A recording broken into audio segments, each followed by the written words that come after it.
जय श्री हरि विष्णु। बृहस्पति भगवान की जय। अगर आप अपने जीवन में धन की कमी के साथ कई परेशानियों का सामना कर रहे हैं तो आपको हर गुरुवार के दिन बृहस्पति देव की पूजा कर और व्रत कथा पढ़ें या सुनें। इससे आपके जीवन के सभी कष्ट दूर हो जाएंगे और कोई बाधा नहीं आएगी। गुरुवार व्रत पूजा कथा में कई ऐसी बातें बताई गई हैं जिन्हें मनुष्य को ध्यानपूर्वक करना चाहिए। जो व्यक्ति श्रद्धा भाव से गुरुवार को भगवान विष्णु और बृहस्पति देव की पूजा करता है और गुरुवार व्रत की कथा पढ़ता या सुनता है, उसकी गरीबी और कष्ट को भगवान विष्णु और बृहस्पति देव दूर कर देते हैं।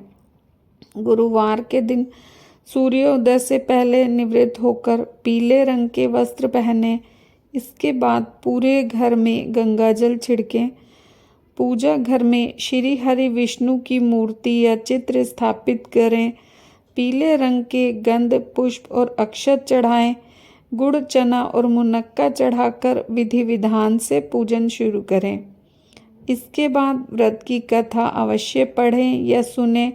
कथा पढ़ने के बाद केले के पेड़ पर जल चढ़ाएं। गुरुवार की व्रत कथा। प्राचीन समय में एक ब्राह्मण रहता था। वह बहुत गरीब था। उसके कोई संतान नहीं थी। उसकी स्त्री बहुत मलिनता के साथ रहती थी। वह न स्नान करती न किसी देवता का पूजन करती। इससे ब्राह्मण देवता बड़े दुखी थे। बेचारे बहुत कुछ कहते किंतु उसका परिणाम न निकलता। भगवान की कृपा से ब्राह्मण की स्त्री के कन्या रूपी रत्न पैदा हुआ। कन्या बड़ी होने पर प्रातः स्नान करके विष्णु भगवान का जाप व गुरुवार का व्रत करने लगी। अपने पूजन पाठ को समाप्त करके विद्यालय जाती तो अपनी मुट्ठी में जौ भरकर ले जाती और पाठशाला के मार्ग में डालती जाती। जब ये जौ स्वर्ण के हो जाते तो उनको बीनकर घर ले आती। एक दिन बालिका सूप में सोने के जौ फटक कर साफ कर रही थी कि उसके पिता ने देख लिया और कहा कि बेटी, सोने के जौ के लिए सोने का सूप होना चाहिए। दूसरे दिन बृहस्पतिवार था। इस कन्या ने व्रत रखा और बृहस्पति देव से प्रार्थना करके कहा कि मैंने आपकी पूजा सच्चे मन से की हो तो मेरे लिए सोने का सूप दे दो। बृहस्पति देव ने उसकी प्रार्थना स्वीकार कर ली। रोजाना की तरह वह कन्या जौ फैलाती हुई जाने लगी। जब जौ बीन कर लौट रही थी तो बृहस्पति देव की कृपा से सोने का सूप मिला। उसे घर ले आई और उसमें जौ साफ करने लगी, परंतु उसकी माँ का रंग ढंग वही रहा।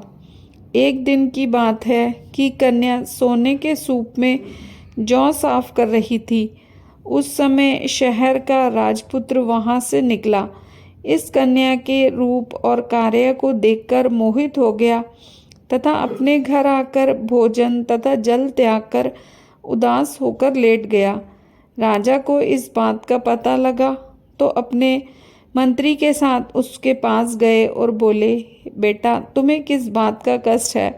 किसी ने अपमान किया है अथवा कोई और कारण हो सो कहो। मैं वही कार्य करूँगा जिससे तुम्हें प्रसन्नता हो। अपने पिता की बातें सुनी तो वह बोला कि आपकी कृपा से मुझे किसी बात का दुख नहीं है। किसी ने मेरा अपमान नहीं किया, परंतु मैं उस लड़की से विवाह करना चाहता हूँ जो सोने के सूप में जौ साफ कर रही थी। ये सुन राजा आश्चर्य में पड़ गए और बोले, बेटा, इस तरह की कन्या का पता तुम ही लगाओ। मैं उसके साथ तेरा विवाह अवश्य करवा दूंगा। ब्राह्मण ने उस लड़की के घर का पता बताया। तब मंत्री उस लड़की के घर गए और ब्राह्मण देवता को सभी हाल बताया। ब्राह्मण देवता राजकुमार के साथ अपनी कन्या का विवाह करने के लिए तैयार हो गए तथा विधि विधान के अनुसार ब्राह्मण की कन्या का विवाह राजकुमार के साथ हो गया। कन्या के घर से जाते ही पहले की भांति उस ब्राह्मण देवता के घर में गरीबी का वास हो गया। अब भोजन के लिए भी अन्न बड़ी मुश्किल से मिलता। एक दिन दुखी होकर ब्राह्मण देवता अपनी पुत्री के पास गए। बेटी ने पिता की दुखी अवस्था को देखा और अपनी माँ का हाल पूछा। तब ब्राह्मण ने सभी हाल कहा। कन्या ने बहुत सा धन देकर अपने पिता को विदा किया। इस तरह ब्राह्मण का कुछ समय सुखपूर्वक बीता। कुछ दिन बाद फिर वही हाल हो गया। ब्राह्मण फिर अपनी कन्या के यहाँ गया और सारा हाल कहा तो लड़की बोली, हे पिताजी, आप माताजी को यहाँ ले आओ, मैं उससे विधि बता दूंगी जिससे गरीबी दूर हो जाए। वह ब्राह्मण देवता अपनी स्त्री को साथ लेकर पहुँचे तो माँ को समझाने लगी, हे माँ, तुम प्रातःकाल प्रथम स्नान आदि करके विष्णु भगवान का पूजन करो तो सब दरिद्रता दूर हो जाएगी। परंतु उसकी माँ ने एक बात भी नहीं मानी और प्रातःकाल उठकर अपनी पुत्री के बच्चों की जूठन को खा लिया। इससे उस पुत्री को भी बहुत गुस्सा आया और रात को कोठरी से सभी सामान निकाल अपनी माँ को उसमें बंद कर दिया। प्रातःकाल उसे निकाला तथा स्नान आदि करा के पाठ करवाया तो उसकी माँ की बुद्धि ठीक हो गई और फिर प्रत्येक बृहस्पतिवार को व्रत रखने लगी। इस व्रत के प्रभाव से उसके माँ बाप बहुत ही धनवान और पुत्रवान हो गए और बृहस्पति जी के प्रभाव से इस लोक के सुख को भोगकर स्वर्ग को प्राप्त हुए। बोलो बृहस्पति महाराज की जय।